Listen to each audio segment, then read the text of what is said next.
Hi, and welcome back to the third episode of the April Design Challenge. If this is your first time tuning into the series, essentially, throughout April, I will be making designs inside of the GD editor based on a random 5-color palette. I would like to start by stating that I made the decision last episode to release every other day instead of every single day, as this allows me enough time to make the designs and also edit the videos. As such, the numbers associated with the builds now solely refer to episode numbers rather than the actual dates in April. Nevertheless, I'm excited to get building today and show you my next design. I started by booting up the color generator at coolers.co. When I randomly generated the palette, I was a bit taken aback at first. As you can see, I had some grays, a bright red, a green, and a blue. This seemed to be a very odd color combination, and one that I'd never worked with before, but one that could work well if pulled off correctly. However, I couldn't really think of a good concept, and I spent a long time pondering exactly what I was going to make. I started, as always, on paper. My first thought, perhaps because of my work on rose gold, was to do something flower related. The red and the green seemed like they would work together well, in the form of a flower. I knew instantly that I wanted to do something abstract with an art centerpiece, and that flower seemed like it might make for a good one. However, as always, I needed a name for my project to get the inspiration rolling. The saturated red-orange color made me think of a bright flame, and so, spontaneously, I came up with the name, Firerose. This was not the most apt name, however, because after a few concepts, as you can see, I actually settled on a poppy for the type of flower that I was going to make. Nevertheless, Firerose sounds a lot better than Fire Poppy, so I stuck with it. I also decided I wanted the flower to be in the very center. I wanted a sleek, modern yet futuristic feel, and so I designed a font idea to match the flower and wrote out Firerose behind the poppy. I also wanted the angle of the poppy sprouting through the scene to be accentuated, so I drew many angular lines that were parallel to this angle formed by the flower.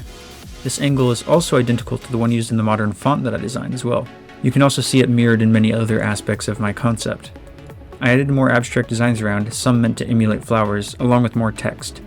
I also conceptualized my flower and font with more specificity. Finally, I was ready to crack open the editor.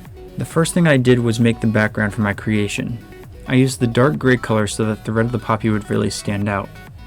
I decided to add slightly lighter plus signs at even intervals, which served to fill space and add this futuristic, abstract aesthetic, without standing out too much themselves and drawing attention away from the designs. The first major thing I wanted to tackle was the poppy art. This was because I was looking forward to it the least. I've had to make too many flowers while working on rose gold and have grown to hate the process since I kinda suck at it, so I wanted to get the difficult part over with quick. As expected, it took longer than I anticipated and was a very tedious process. I first made the outline, then filled this in with one base color, as I do for all my art. I then added the shading in a more saturated tone and the details to the seed and stamen. It wasn't looking great, but hoping that the stem would help add to the look, I moved on. Luckily for me, adding the stem actually did pull the art together, and I was soon adding it to the center of my background. While it did look a bit flat, there's only so much I could do with so few colors, and I felt that it still matched the overall vibe that I was going for. My next step was to add the lines that crossed throughout the scene. I built the angular lines as sketched out in my concept, along with the horizontals, giving them the bright red color of the poppy to help them stand out. I finished up this part of the build by adding most of the bright red abstract elements, filling some of the space. Yet I still had a lot more to do. My next step was the font. Using the same angle as the lines, I started work on the Firerose text. Since I didn't plan to use this font anywhere else, I only had to make 6 letters since 2 were reused. I added curves to the corners to make it feel more sleek. I was also able to copy and modify some of the previously made letters as I progressed to speed things up. Despite a bit of confusion on how the R should look, I eventually had a title I was happy with. I set it to the light gray color and put it behind the poppy. Next, I worked on some of the smaller details. I cleaned up the previously made lines, adding angular edges instead of the previously flat ends, helping fit the vibe and the angular theme. This was also when I decided to start working on adding a shadow on the Firerose text behind the poppy to give the scene some much needed depth. While this took a bit of effort, I'm glad I did it in the end because it makes the whole environment feel more three-dimensional. My next step was to make the circles and dot them around. These were in a lighter gray color, but not too light that they would stand out in the background. They simply existed to add depth and density. Once these various circles were placed in, I added one large circular arrow in the blue color surrounding the poppy. I don't really have a good reason for adding this one other than just to try and use the blue color somewhere, but I thought it might look cool, I guess. I split the circle into 2 separate arrows, one with a full line and the other dashed and ending in a plus. Next I added some more of my text around. Another Firerose variant went in the bottom right, and while I originally set it to green, it was later changed to gray. A large blue O3 also went in the background behind the poppy, and I added a shadow to this text as well. Finally, I added one more Firerose, along with my name, to the top left. My final step was to add the abstract flower designs.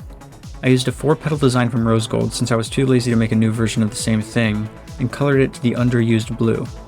I added a centerpiece in the similarly underused light gray and placed them in various empty spaces with differing sizes to add to both the abstract and flower art vibes simultaneously. Finally, I was done. This definitely took the longest of all of my projects. I think in total I spent around 4.5 hours on this project, maybe a little less. Most of that time was probably spent on the stupid poppy. Anyway, that doesn't compare to my 175 hours in the editor on rose gold. But I'm going to shut up now, and I'm just going to let you take a look at it for a second.